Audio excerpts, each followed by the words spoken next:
Sarah Mitchell had always been different from other women her age.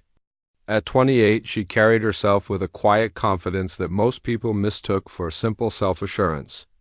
They had no idea that beneath her calm exterior lay years of rigorous training that had transformed her into one of the most lethal operatives the Navy SEALs had ever produced. The small coastal town of Millbrook seemed like the perfect place to disappear after her last mission. Sarah had served 3 tours overseas, completing operations that would never appear in any official record. The nightmares still came sometimes, but the peaceful rhythm of civilian life was slowly helping her heal. She worked part-time at the local library, rented a small apartment above the bakery, and tried to blend in with the locals who saw her as just another young woman starting over on this particular Tuesday evening. Sarah was walking home from her shift at the library when she noticed the black sedan that had been following her for the past 3 blocks. Her training kicked in immediately, but she forced herself to maintain a normal pace. In the reflection of a storefront window, she counted 3 occupants in the vehicle. The car's license plates were obscured, and the tinted windows made it impossible to see details about the passengers. Sarah turned down Maple Street, a quieter residential road that would take her home. The sedan continued to follow, maintaining a distance of about 50 feet. Her pulse remained steady, a testament to years of conditioning, but her mind was already running through scenarios. She reached into her purse and wrapped her fingers around the small knife she always carried, a habit from her military days that she'd never been able to shake. As she approached the intersection near her apartment, the sedan suddenly accelerated. Sarah's body tensed, ready to react, but she continued walking as if she hadn't noticed anything unusual. The car pulled up beside her and came to an abrupt stop. 3 men jumped out simultaneously, moving with practiced coordination that suggested they weren't amateurs. The first man was tall and thin with a jagged scar running down his left cheek. The second was shorter but heavily muscled, wearing a leather jacket despite the warm evening. The third man appeared to be the leader, middle-aged with cold gray eyes that had seen too much violence. All 3 wore expensive suits that couldn't quite hide the bulges of concealed weapons. "Sarah Mitchell," the leader said, his voice carrying a slight accent she couldn't immediately place. "You're coming with us." Sarah stopped walking but kept her hands visible, showing no sign of the adrenaline that was now coursing through her system. "I think you have me confused with someone else," she replied calmly. "My name is Sarah Johnson. I work at the library." The scarred man laughed, a harsh sound that echoed off the nearby houses. "We know exactly who you are, Lieutenant Mitchell. Former Navy SEAL, specialist in counterterrorism operations, responsible for the elimination of at least 15 high-value targets across 3 continents." Sarah's mind raced. Her cover identity had been carefully constructed by military intelligence. If these men knew her real background, they had access to classified information that should have been impossible to obtain. She noticed that the street was completely empty, not unusual for this time of evening, but unfortunate for her current situation. "I don't know what you're talking about," she maintained, taking a small step backward. The movement positioned her closer to the narrow alley between 2 houses, a potential escape route she'd mentally mapped weeks ago. During her first walk through the neighborhood, the muscular man in the leather jacket pulled out a pistol, keeping it low but visible. "No more games," he growled. "Our employer wants to have a conversation with you about your activities in Eastern Europe last year, specifically your interference in certain business operations." Sarah's blood ran cold. The mission they were referring to had involved dismantling a human trafficking network that operated across multiple countries. She had personally ensured that the operations leader, a man known only as the broker, would never harm another innocent person. The official report stated that the broker had died in a car accident, but Sarah knew the truth was far more complicated. "Even if I was this person you're looking for," Sarah said carefully, "what makes you think I'd go anywhere with armed strangers who approach me on the street?" The leader smiled, but there was no warmth in the expression. "Because the alternative is that we handle this situation right here, right now, and that would be much messier for everyone involved." especially for the nice people who live in these houses. Sarah glanced around at the quiet neighborhood she'd grown to love over the past 6 months. Mrs. Chung from the corner house was probably making dinner for her grandchildren. The Rodriguez family 2 doors down would be helping their teenage son with homework. These were good people who didn't deserve to be caught in the crossfire of her past. "What does your employer want?" she asked, buying time while her mind calculated distances and angles. "Answers," the leader replied, "and possibly your services for a job that requires your particular skill set." The broker had many friends, Miss Mitchell. Friends who are very interested in meeting the person who cut short his profitable career. The scarred man moved closer, and Sarah could smell the cigarettes and cheap cologne that seemed to cling to him. "Enough talking," he said. "The boss is waiting, and he doesn't like to be kept waiting." Sarah nodded slowly, as if accepting defeat. "All right," she said, "but I'll need to get my purse from where I dropped it." She bent down slowly, her hand moving toward the small bag she deliberately let fall during the conversation. The 3 men relaxed slightly, thinking she was surrendering.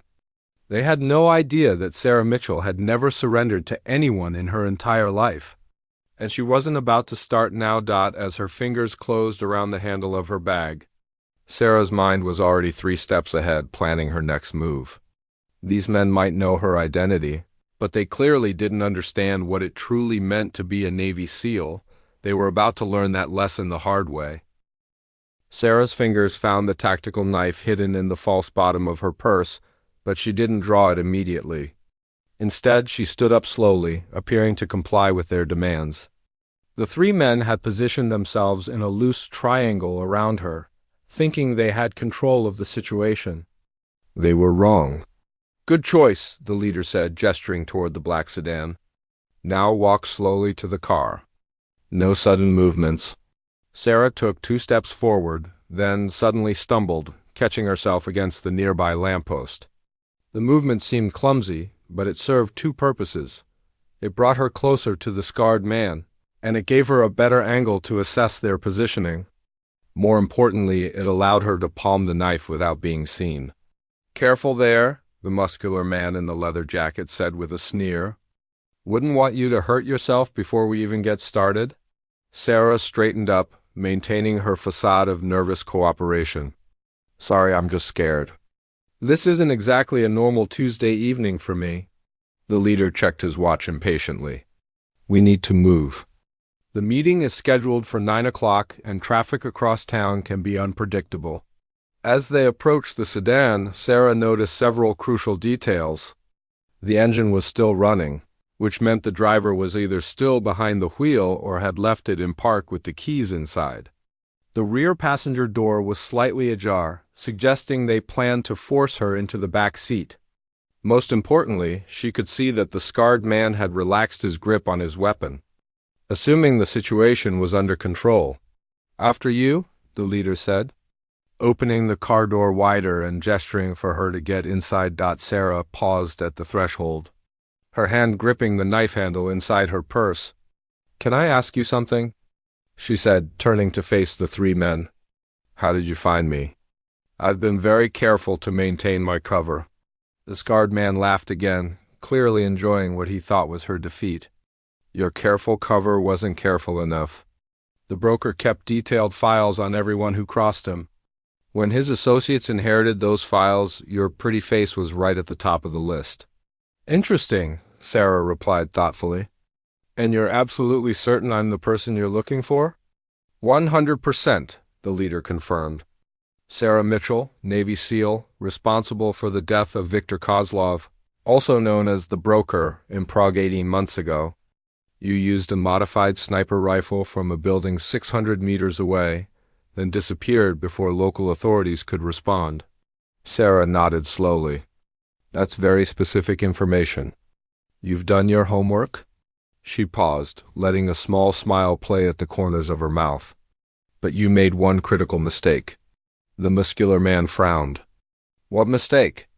"You assume that because I've been living quietly in this little town, I've gone soft. You thought that cornering one woman against 3 armed men would be easy." Sarah's voice remained calm, but there was now an edge to it that hadn't been there before.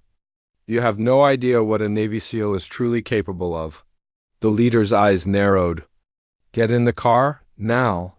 I don't think so, Sarah replied, and in one fluid motion, she spun away from the car door and drove her knife into the scarred man's wrist. He screamed and dropped his weapon as blood spurted across the pavement before the other two men could react. Sarah had already moved. She grabbed the scarred man's fallen pistol and rolled behind the sedan, using the vehicle as cover. The leader and the muscular man scrambled for their own weapons, but Sarah was already 3 steps ahead. She fired 2 quick shots at the car's front tires, causing the vehicle to sink forward and creating an unstable platform. That would make it harder for her attackers to use it for cover. And then she sprinted toward the narrow alley she'd identified earlier, drawing fire from both remaining men. Bullets sparked off the brick walls around her as she reached the alley entrance. The passage was barely wide enough for one person, which would force her pursuers to approach single file if they wanted to follow her. It was exactly the kind of tactical advantage she needed. Sarah pressed her back against the wall and listened carefully to the sounds coming from the street. She could hear the leader barking orders at his injured companion, telling him to stop bleeding on everything and call for backup. The muscular man was moving toward the alley, his heavy footsteps clearly audible on the concrete sidewalk. You're only making this harder on yourself, the leader called out. We have people positioned throughout this neighborhood. There's nowhere for you to run. Sarah didn't respond. She was busy studying the layout of the alley, noting the fire escape ladder, about 10 feet up the wall, and the pile of construction materials that could provide additional cover. Her military training had taught her to always have multiple exit strategies, and this situation was no different. The muscular man appeared at the alley entrance, his weapon raised and ready. He was smart enough not to charge blindly into the narrow space, instead taking a cautious approach that showed he had some tactical training. Sarah respected that, but it wouldn't save him. She waited until he was halfway down the alley, then made her move. Using a piece of broken concrete as a distraction, she threw it toward the far end of the passage. When the man turned toward the sound, Sarah emerged from her hiding spot behind a dumpster and struck him in the throat with a precise blow that left him gasping and unable to call for help. She relieved him of his weapon and zip-tied his hands behind his back using restraints from her purse, another habit from her military days that was proving useful. Then she dragged his unconscious form deeper into the alley, where he wouldn't be immediately visible from the street. Now there was only the leader left, and he would be much more cautious after losing 2 of his men in less than 3 minutes. Sarah checked her ammunition and considered her options. She could try to escape through the other end of the alley, but that would leave these men free to continue hunting her. Better to finish this now, on her terms. She moved back toward the street, using the shadows and architectural features of the alley to conceal her approach. The leader was standing beside the damaged sedan, speaking urgently into a cell phone. Sarah couldn't hear the entire conversation, but she caught enough words to understand that reinforcements were on their way. Time was running out, and she needed to end this confrontation before more armed men arrived in her quiet neighborhood. Sarah crouched at the edge of the alley, studying the leader's position and movements. He was experienced enough to stay mobile, never remaining in one spot for more than a few seconds. His phone conversation was brief and professional, which told her that backup would arrive soon and that these weren't random criminals but part of a larger organization. The scarred man was sitting on the curb, holding a blood-soaked cloth against his wounded wrist while keeping watch for any movement from the alley. His weapon lay beside him, within easy reach but not currently in his hands. The leader had positioned himself where he could see both the alley entrance and the street approaches, showing tactical awareness that Sarah respected despite the circumstances. "I know you're listening," the leader called out, his voice carrying clearly in the quiet evening air. "My name is Marcus Volkov, and I represent certain business interests that were damaged by your actions in Prague. We're not unreasonable people, Miss Mitchell. We simply want compensation for our losses."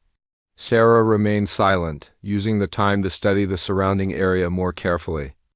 2 houses down from her position, she noticed an elderly man peering through his window blinds. Further up the street, a woman was walking a small dog, oblivious to the armed confrontation that had just taken place. Normal life was continuing around them, which meant she needed to resolve this situation quickly and quietly. The broker was worth approximately $50 million to our organization, Volkov continued. His death cost us not just his future earnings, but also several lucrative contracts that died with him. We believe you should be held responsible for those losses. Sarah finally spoke, her voice carrying easily across the distance between them. Viktor Kozlov was a monster who sold children to the highest bidder. The world is better off without him. Perhaps, Volkov replied. But moral judgments are expensive luxuries in our line of work. Business is business, Miss Mitchell. Surely you understand that. I understand that you made a mistake coming here, Sarah said, shifting her position slightly to get a better angle on both men. You could have stayed in whatever hole you crawled out of and found another way to make money. Instead, you chose to threaten me in a neighborhood full of innocent people. The scarred man suddenly stood up, having spotted movement in the shadows near the alley entrance. There, he said, pointing with his good hand. She's right there. Volkov raised his weapon and fired 3 quick shots towards Sarah's last known position, but she had already moved. The bullets struck brick and concrete, sending chips flying but missing their target completely. Sarah had rolled behind a parked car 2 vehicles down from the sedan, giving herself a new angle and better cover. You're running out of options? Volkov said, reloading his weapon with practiced efficiency. I have 4 more men arriving within the next 10 minutes. You can continue this game of hide and seek, or you can surrender now and we can discuss this like civilized people. Sarah checked her own ammunition. She had enough rounds left to handle the current situation, but if reinforcements arrived, she would need to change tactics. The neighborhood's quiet streets would not provide adequate cover for a prolonged firefight, and she couldn't risk civilians getting caught in the crossfire. She noticed that the elderly man in the window had disappeared, hopefully to call the police. That would complicate things, but it might also provide the distraction she needed. Local law enforcement would be no match for professional killers, but their arrival would force Volkov's hand. Tell me about the broker's files, Sarah called out, genuinely curious about how much these people knew. How detailed were they? Detailed enough, Volkov replied. He documented everything, names, locations, methods, even personal habits of everyone who crossed him. You've been living in Millbrook for 6 months. You work at the library Tuesday through Friday. You shop at Henderson's Market every Saturday morning. You have coffee at Rosie's Cafe on Sunday afternoons. Sarah felt a chill run down her spine. They had been watching her for weeks, possibly months, learning her routines and waiting for the right moment to strike. The realization made her angry in a way that surprised her. This quiet little town had become something like home, and these men had violated that sanctuary. You also jog every morning at 6:30, the scarred man added, apparently eager to demonstrate their surveillance capabilities. Same route every day, down Oak Street to the waterfront, then back along Harbor Road. Very predictable. Predictable, Sarah repeated thoughtfully. That's an interesting word choice. She was quiet for a moment, letting them think she was considering their words. In reality, she was calculating angles and timing for her next move. The scarred man was still favoring his injured wrist, which would slow his reaction time. Volkov was maintaining good tactical positioning, but he was also talking too much, which suggested he was either nervous or overconfident. Here's what's going to happen, Sarah said finally. You're going to get back in your car and drive away. You're going to forget you ever found me. And you're going to tell whoever sent you that Sarah Mitchell disappeared completely. If you do that, everyone goes home tonight. Volkov laughed, but there was no humor in the sound. I'm afraid that's not an option. Too much money is involved, and too many important people want answers. Besides, we've already invested considerable resources in tracking you down. Then you've wasted your money, Sarah replied. And suddenly she was moving again, this time. Instead of seeking cover, she went on the offensive. Using the parked cars as stepping stones, she bounded over hoods and roofs in a zigzag pattern that made her a difficult target.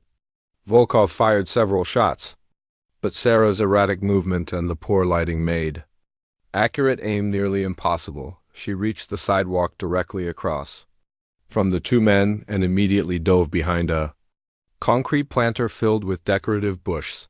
From this position, she had clear lines of sight to both targets and solid cover that would stop small arms fire. "You're good," Volkov admitted, his voice carrying a note of grudging respect. "But you're still outnumbered, and my reinforcements will be here soon." "This ends only one way." Sarah smiled grimly in the darkness. "You're right," she said. "This does end only one way, but not the way you think." The sound of approaching sirens echoed through the neighborhood, growing louder with each passing second. Sarah smiled to herself. The elderly man had indeed called the police. Volkov's expression darkened as he realized the implications. Local law enforcement would complicate his mission significantly. "Change of plans," Volkov said to his injured companion. "We take her now, before the police arrive." The scarred man struggled to his feet, his face pale from blood loss, but his eyes still fierce with determination. "She's just one woman. How hard can it be?" Sarah almost laughed at the question. These men clearly understood her military background in theory, but they had no practical concept of what Navy SEAL training actually meant. They were about to receive a very painful education. Volkov began moving toward her position, using the parked cars for cover just as she had done moments earlier. His approach was methodical and professional, showing that he had military or law enforcement training in his background. The scarred man followed behind, moving more slowly due to his injury but still maintaining tactical discipline. Sarah waited until they were both committed to their approach, then made her move. Instead of retreating further or engaging them directly, she did something completely unexpected. She stood up and walked calmly into the middle of the street, her weapon lowered but ready. "Stop right there," she commanded, her voice carrying the unmistakable authority of someone accustomed to being obeyed under life-or-death circumstances. Both men hesitated, confused by her sudden appearance in the open. It was exactly the moment of uncertainty she had been counting on. Before either could react properly, Sarah was already executing her plan. She threw her weapon to the ground and raised her hands in apparent surrender. "All right," she said loudly, making sure her voice would carry to anyone who might be listening. "I give up." "You win." Volkov approached cautiously, his gun trained on her chest. "Very wise," he said. "Now we can handle this like professionals." "Absolutely," Sarah agreed, taking a small step backward. "But first, let me ask you something. Do you know what the most important thing they teach you in SEAL training is?" "Enlighten me," Volkov replied, though his finger remained on the trigger. "Never, ever underestimate your opponent," Sarah said. And then she moved. Her backward step had positioned her directly over a storm drain cover. As Volkov's attention focused on her words, she dropped through the opening, disappearing from sight so quickly that both men were left staring at empty air. The storm drain system was something Sarah had researched during her first week in Millbrook. Part of a standard security assessment of any new location, the tunnels connected to the old municipal water system and provided access to most of the downtown area. More importantly, they offered concealment and multiple exit points. She could hear Volkov cursing loudly above her as she moved through the tunnel.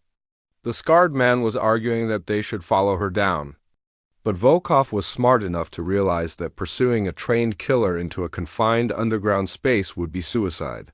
"Forget the tunnels," Volkov said. "Cover the exit points. She has to come up somewhere." Sarah smiled as she made her way through the darkness. These men might know her daily routine, but they clearly hadn't done their homework on the town's infrastructure. She had spent weeks mapping these tunnels, learning every entrance and exit, every junction and dead end. The sirens were much closer now, probably less than 2 blocks away. Sarah needed to time her next move carefully. If she emerged too early, Volkov's men would be waiting for her. If she waited too long, the police would arrive and turn the situation into a three-way confrontation that could easily spiral out of control. She reached a junction where three tunnels met and paused to listen for sounds from above. Through a drainage grate, she could hear Volkov giving orders to someone over his radio. The reinforcements had arrived. She counted at least 3 new voices, all speaking in the same professional tones that marked them as experienced operatives. Alpha Team. Cover the storm drains on Oak Street, Volkov was saying. Bravo Team. Watch the exits near the waterfront. She can't stay underground forever. Sarah continued moving through the tunnels, heading toward an exit point she had identified several blocks away from the original confrontation. As she moved, she could hear the police cars arriving at the scene, their radios crackling with urgent communications about reports of gunfire. The situation was becoming increasingly complex, with multiple armed groups now operating in a small area filled with innocent civilians. Sarah knew she needed to end this quickly.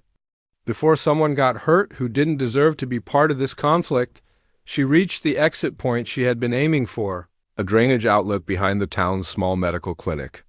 The location gave her several advantages. It was far enough from the main confrontation to avoid immediate detection. It provided good sight lines to observe the surrounding area. And it put her within reach of her apartment where she kept more serious equipment. As she emerged from the tunnel, Sarah could see the flashing lights of police cars several blocks away. The officers were setting up a perimeter around the original scene, which would inadvertently trap Volkov's men in the area. That worked to her advantage, as it limited their mobility and forced them to deal with law enforcement attention they clearly wanted to avoid. Sarah made her way carefully through the shadows, moving from building to building with practiced stealth. Her apartment was only 3 blocks away, but those 3 blocks were now filled with armed men actively hunting for her. She reached the alley behind her building and paused to assess the situation. No signs of surveillance or waiting attackers, which suggested that Volkov's men were still focused on the storm drain exits. Sarah climbed the fire escape to her second-floor apartment and slipped inside through the window. She always left unlocked for exactly this type of emergency. Inside her small apartment, Sarah went directly to the bedroom closet and removed a section of floorboard that concealed her emergency kit. The waterproof case contained everything she might need for an extended confrontation: additional weapons, ammunition, communications equipment, first aid supplies, and cash in multiple currencies. More importantly, it contained her real identity documents and contact information for people who could help her disappear completely if necessary. Sarah had hoped she would never need to use any of these resources, but circumstances had changed dramatically in the past hour. As she checked her equipment, Sarah's mind was already working on her next move. She could try to escape the town entirely, but that would leave the mystery of who had sent these men and how they had found her. Running would only delay the inevitable confrontation until they tracked her down again. Alternatively, she could take the fight directly to them. But that would put civilians at risk and potentially expose her to law enforcement attention that could compromise her future safety. Sarah looked out her apartment window at the quiet street below. Somewhere out there, professional killers were hunting for her while police officers tried to figure out what was happening in their normally peaceful town. The situation required a solution that would end the threat permanently while protecting the innocent people who called Millbrook home. Sarah pulled out her encrypted satellite phone and dialed a number she had memorized but never used. After 3 rings, a familiar voice answered. "Phoenix 7, the voice said simply.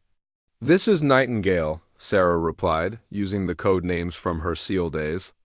"I need immediate extraction support." There was a pause, then the voice became more alert. "Nightingale, you've been dark for 8 months. What's your situation?" "Hostile contact. Multiple armed subjects with detailed intelligence on my location and background. They mentioned the broker's files." Another pause, longer this time. "Copy that. Stand by for instructions." Sarah waited, watching the street below while listening to the distant sounds of police activity. She could see 2 men in dark clothing moving carefully between buildings 3 blocks away, systematically checking potential hiding spots. Volkov's reinforcements were conducting a professional search pattern. That would eventually lead them to her area. The voice on the phone returned. Nightingale, we've been tracking chatter about those files for the past 6 months. The broker's organization survived his death and has been systematically targeting everyone involved in that operation. You're the third member of the team they've located. Sarah felt her blood run cold. What happened to the others? Martinez was killed in Colombia 2 months ago. They made it look like a cartel hit. Thompson disappeared in Berlin 3 weeks ago. We haven't found his body yet. The weight of this information settled on Sarah's shoulders. This wasn't just about revenge for the broker's death. Someone was systematically eliminating everyone who had been involved in taking down the trafficking network. That meant this confrontation was far from over, regardless of how tonight ended. I need backup, Sarah said simply. Negative.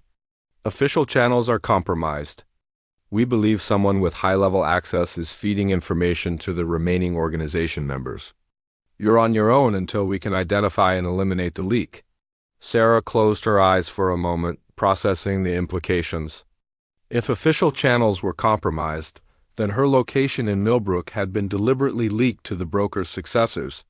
Someone in the intelligence community was actively working to get her killed. Understood, she said finally. What's my operational status? Black Ops rules apply. You are authorized to take whatever action necessary to neutralize the threat and protect your cover. No witnesses, no evidence, no official record of your activities. The line went dead, leaving Sarah alone with the weight of her new reality.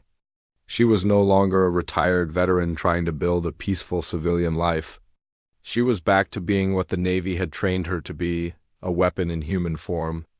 Pointed at targets that needed to be eliminated. She moved away from the window and began, preparing for what would likely be her final confrontation with Volkov's team. The advantage had shifted back to her now that she understood the true scope of the threat. These weren't just criminals seeking revenge. They were part of a larger operation that wouldn't stop until she was dead. Sarah changed into dark clothing and tactical gear from her emergency kit. She strapped on body armor, checked her weapon systems, and prepared the explosive charges she kept for emergency situations. If Volkov's men wanted a war, she would give them one they wouldn't survive. Before leaving the apartment, she took one last look around the small space that had been her home for the past 6 months. The books on the shelves, the photos of her new friends from the library, the coffee mug she used every morning, all evidence of the life she had tried to build after leaving the military. That life was over now. Sarah Mitchell, the librarian, was gone, replaced once again by the operative who had earned her reputation in some of the world's most dangerous places.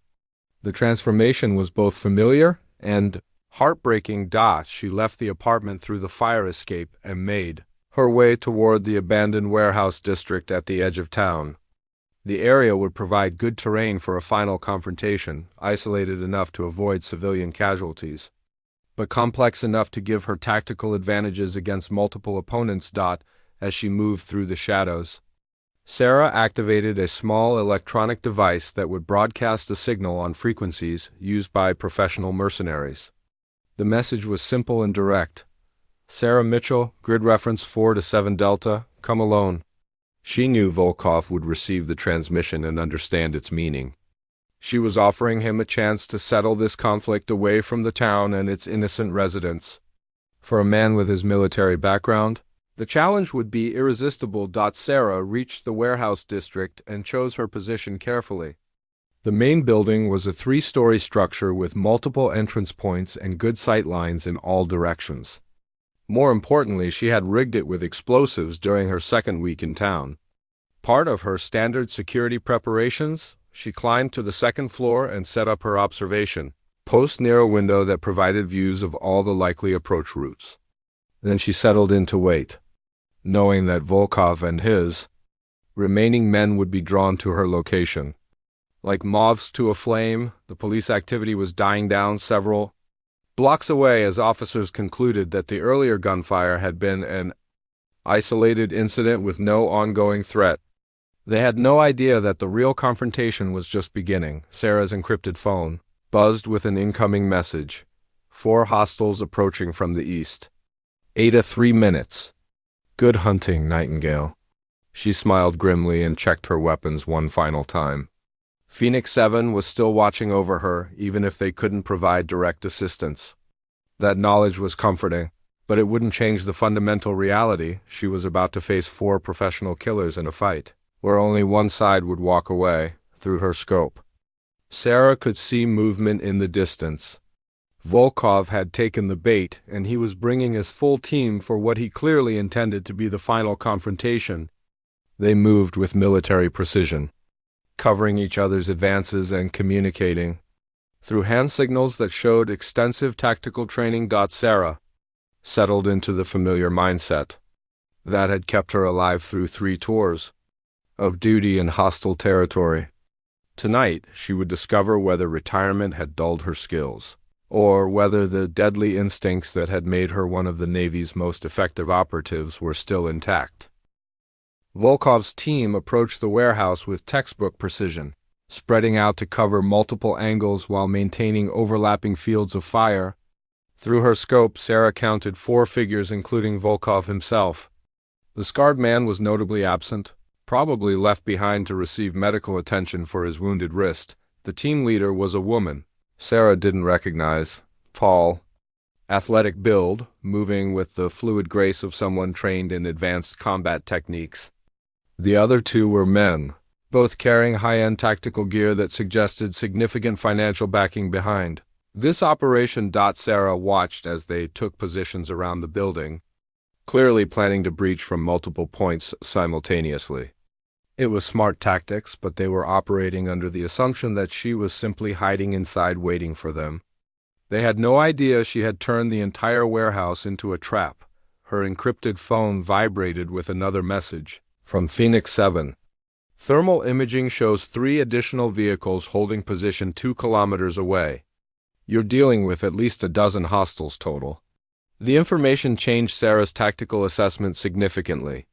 This wasn't just Volkov's immediate team. They had brought an entire operations unit to eliminate her. The scope of the threat confirmed what her contact had told her. The broker's successors were treating this as a major military operation, not a simple revenge killing. She activated the first set of charges. Small explosives designed to collapse specific sections of the warehouse's lower level. The explosions were muffled but effective, creating debris barriers that would channel any attacking force through predetermined paths. Where she had prepared additional surprises, Volkov's voice echoed through the night air, amplified by a portable speaker. Very dramatic, Miss Mitchell. But you're only delaying the inevitable. We have enough men to siege this building for weeks if necessary. Sarah keyed her radio to an open frequency she knew they would be monitoring. Then you don't know me very well, she replied. Navy SEALs don't wait for rescue. We create our own opportunities. She moved quickly to a new position on the 3rd floor, knowing that her radio transmission would have given away her previous location. The team below was already responding, with 2 members attempting to breach the main entrance while the others covered potential escape routes. The first explosive triggered when the lead attacker stepped on a pressure plate Sarah had concealed near the entrance. The blast was carefully calculated to incapacitate rather than kill. She needed at least one survivor to send a message back to whoever was orchestrating this campaign of revenge. The female team leader was thrown backward by the explosion, but quickly rolled to cover behind a concrete barrier. She was clearly experienced enough to recognize that she was dealing with a prepared defensive position rather than a panicked fugitive. Sarah activated her night vision equipment and began moving through the upper levels of the warehouse, using pre-positioned ropes and climbing gear to traverse areas where normal movement would be impossible.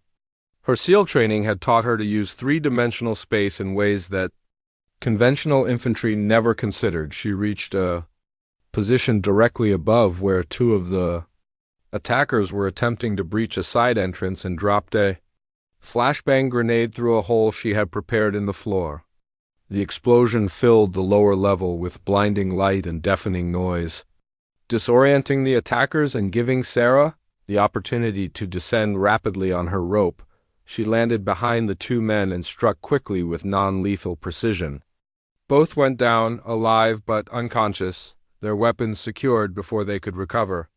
That left Volkov and the female operative still active in the building. "Impressive," Volkov's voice called out from somewhere in the darkness below. "But you're running out of tricks, and we're running out of patience?" "My backup teams are already moving into position around the building." Sarah smiled as she checked her remaining equipment. "You're right," she replied. "Time to end this." She activated the final set of charges, massive explosives that would bring down the entire warehouse in a controlled demolition. But first, she triggered her escape route, a zip line she had installed that would carry her from the third floor to a safe landing zone 200 meters away. She clipped onto the zip line. Sarah could see muzzle flashes from the building's lower levels as Volkov and his partner tried to locate her position. They were skilled operators, but they were thinking like conventional infantry in a conventional building assault. They weren't prepared for an opponent who had turned the entire structure into a weapon. The zip line carried her swiftly away from the warehouse as the demolition charges began their sequence. She landed in a small grove of trees just as the first explosions lit up the night sky behind her.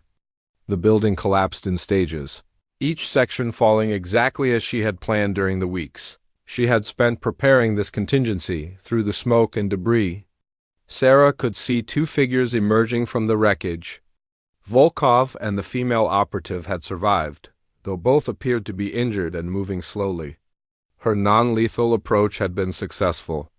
They were alive to carry her message back to their superiors. Sarah activated her encrypted phone for one final transmission to Phoenix 7.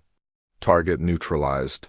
4 hostiles down, 2 survivors to carry the message. Requesting immediate extraction and new identity package. Copy that, Nightingale. Extraction team en route to secondary rendezvous point. ETA 20 minutes.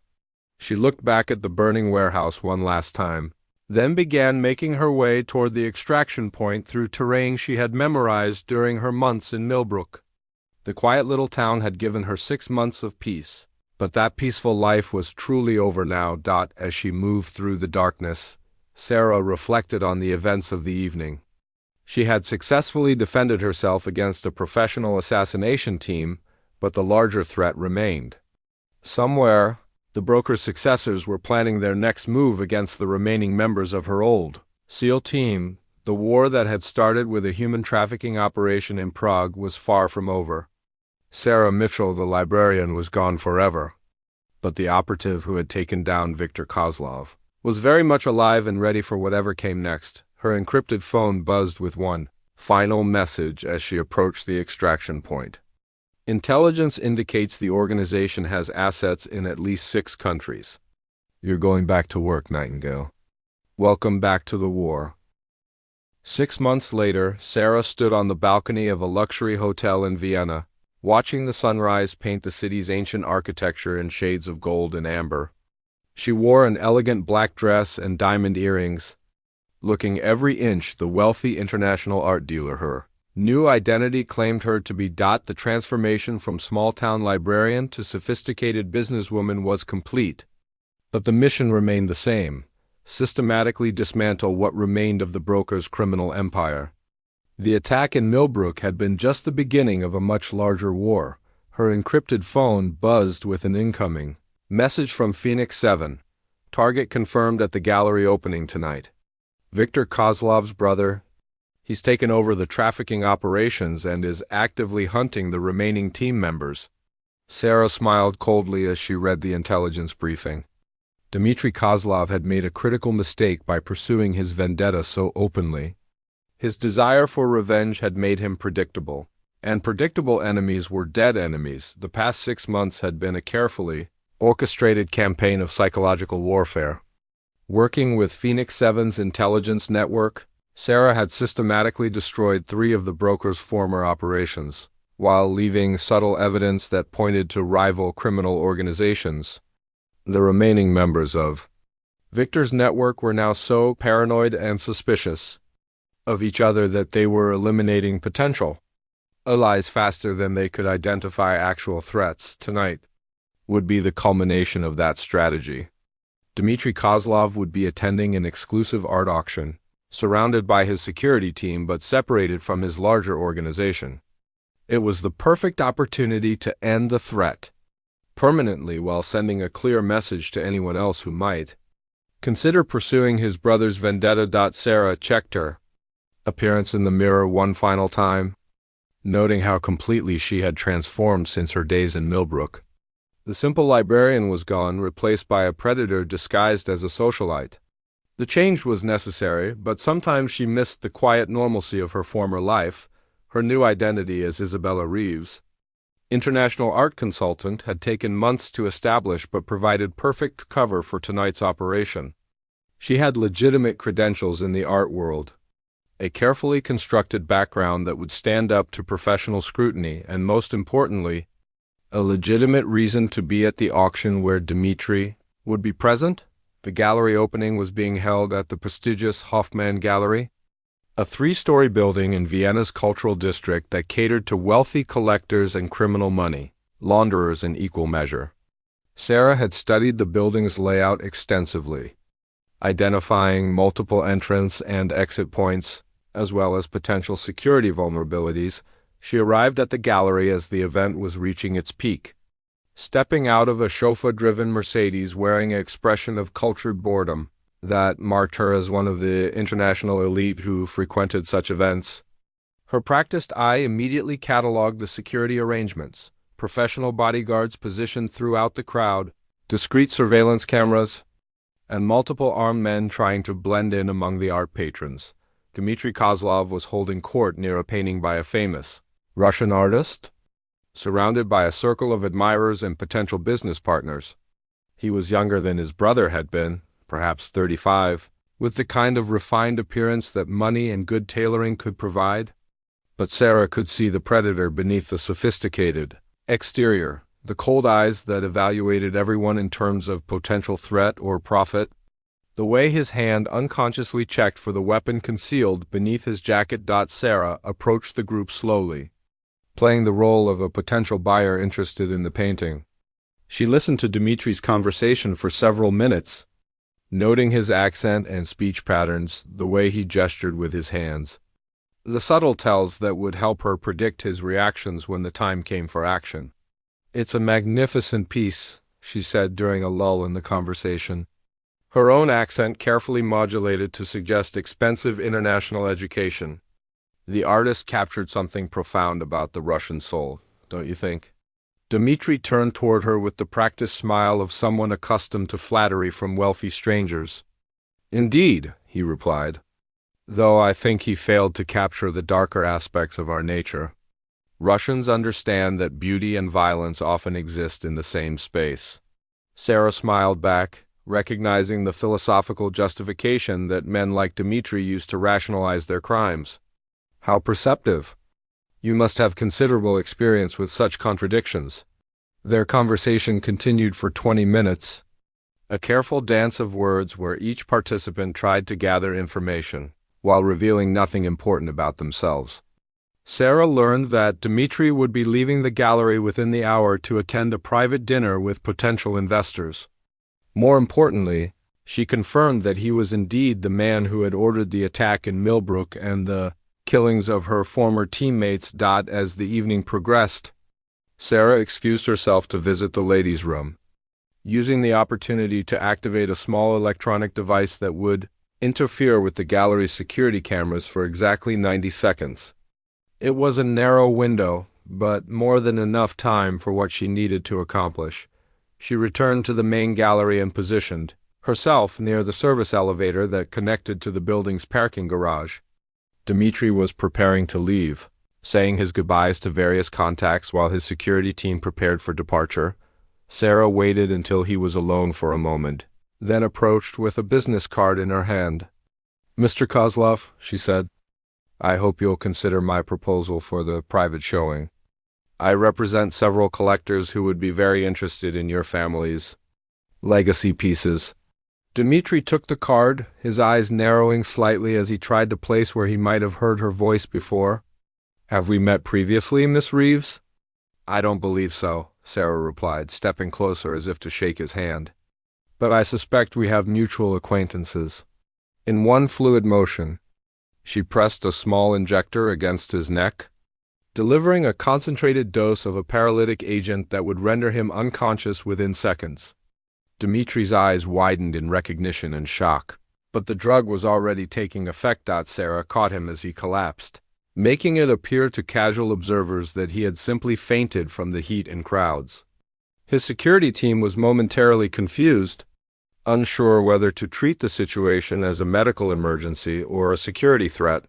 "Call for medical assistance," Sarah commanded in the authoritative tone of someone accustomed to being obeyed in crisis situations. "I'm a doctor. Let me help him."